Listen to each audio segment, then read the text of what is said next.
Welcome to my pilot training journey at Smithfield Airport in Fort Wayne, Indiana. I started my journey with an instructor and we did a half-hour introductory flight over Fort Wayne. Here's Canterbury and downtown Fort Wayne off in the far distance there. We continued our journey over downtown Fort Wayne. As you can see, Parkview Field in the upper right-hand corner of the picture here.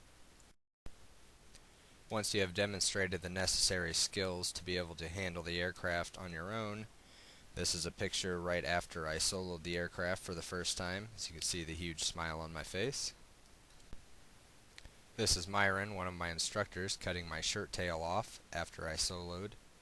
It's an old pilot tradition that you cut the shirt tail off of your student due to them not having to pull on it anymore and tell you what to do all the time.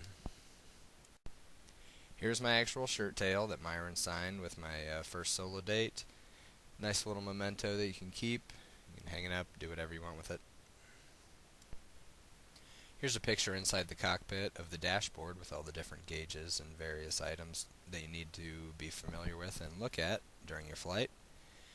But the one thing to remember is always to fly the airplane. Don't get caught up looking inside at your various things all the time, because there are, of course, other airplanes out and about and you need to constantly be scanning for them. This is a panoramic view of Fort Wayne International Airport. I took on one of my solo journeys down there, practicing pattern work and talking to air traffic control. It's a pretty cool little area. See, the runway here is over 11,000 feet long. This is also at Fort Wayne International Airport, landing on runway 5. I'm about 15 feet off the ground here, getting ready to flare and touch down.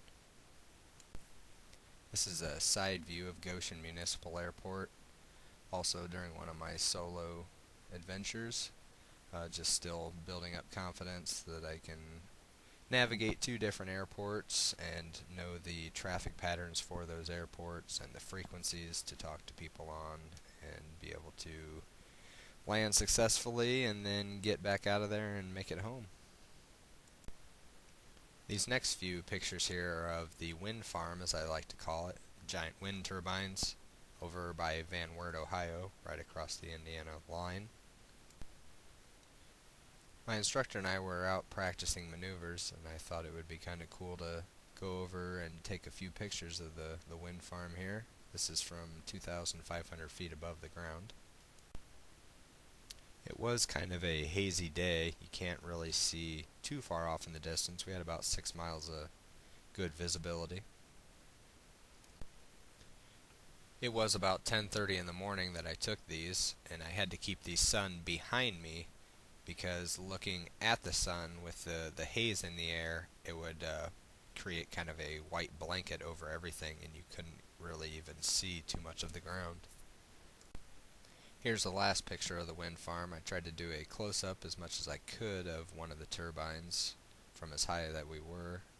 And I do have a new respect for any aerial photographers because it is pretty rough trying to keep it steady.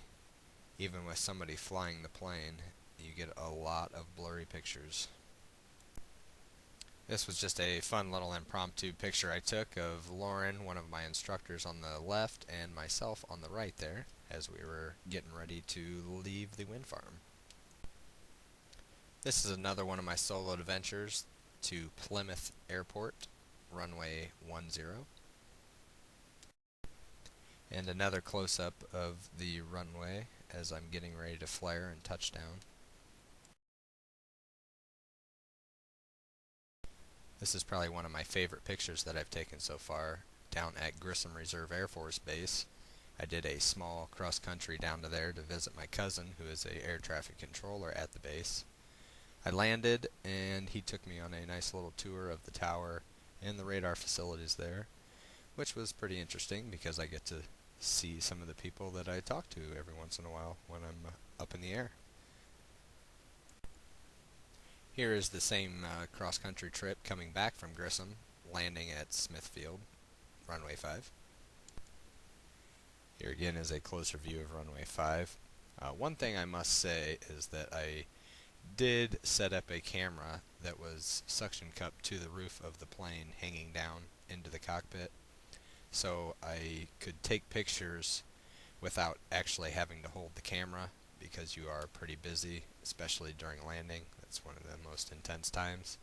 So, just wanted to kind of clear that up in case anybody had some questions on that. I saved this last picture of me in front of a Super Decathlon stunt plane that I took an intro in a few weeks ago. We did loops, rolls, stalls, inverted flight, hammerheads, all crazy, unusual attitudes, just to take you out of your normal comfort zone and help to give you the skills to make you a better pilot should you ever be in a bad situation. I put Sweet Aviation's number here. It's 260-267-5505. That'll get you to Joel Pierce, who is the flight director at Sweet Aviation. In case any of you actually would like to start flying or know anybody that would, I would recommend that you do that.